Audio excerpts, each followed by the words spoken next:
سلام و عرض ادب. امیدوارم حال دلتون خوب باشه. خدا به قلب و روح و جسم و ذهن شما آرامش بده. سال جدیدتون هم مبارک باشه. امیدوارم سال خوب و پربرکتی داشته باشید. میگن سالی نو میشه که تغییر و تحولاتی درون انسان باشه، یعنی با تغییر شماست که سالتون هم تغییر میکنه. خب ببینید، این دوره شاهکار ماندگار آغاز مسیر شماست و یک روش زندگیه. موفقیت و سلامتی و ثروت هم همینطور. برای اینکه شما بتونید به اینها برسید باید روش زندگیتون رو تغییر بدید، تغییری که پیشرفت به همراه میاره تو تمام زمینه‌ها. اگه موفقیت، سلامتی یا هر چیزی میخواین، تنها راهش تغییره. هیچ محصولی تو زمین یخزده رشد نمیکنه. اینطوری نیست شما بیای این دوره رو شروع کنی و بعد از تموم شدنش کلاً تکنیک ها و روش هاش رو ول کنی و انجام ندی و در آخر هم بگی همش دروغ بود، چرت و پرت همش. نه، واقعا اینطوری نیست. این مسیری که شما شروع میکنی مسیر 2 الی 5 ساله است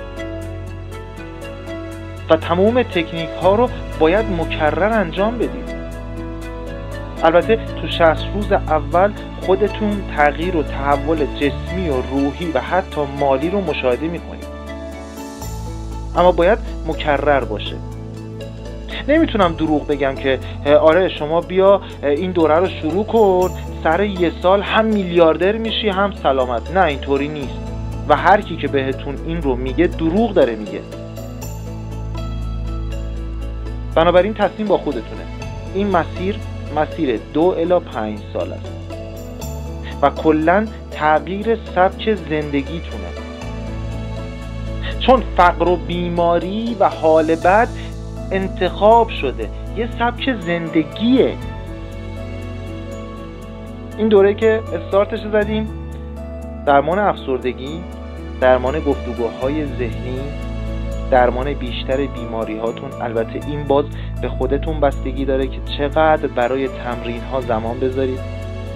از بین بردن ترس هاتون، کشف استعدادهای فردی، گذاشتن هدف و تعیین هدف، زمان و ساعت خلقت و کلی تکنیک دیگه هم برای رشد شخصیتون که همش به خودتون بستگی داره.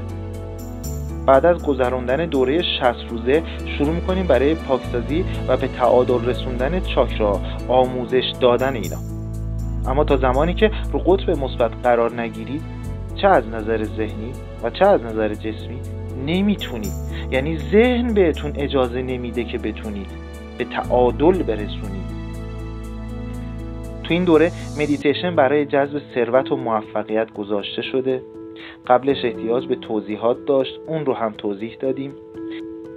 رهاسازی از مشکلات عاطفی و احساسی مثل احساس گناه، شکست عشقی، ترس از شروع کار و کل احساسات منفی دیگه، راهکارهاش آموزش داده شده.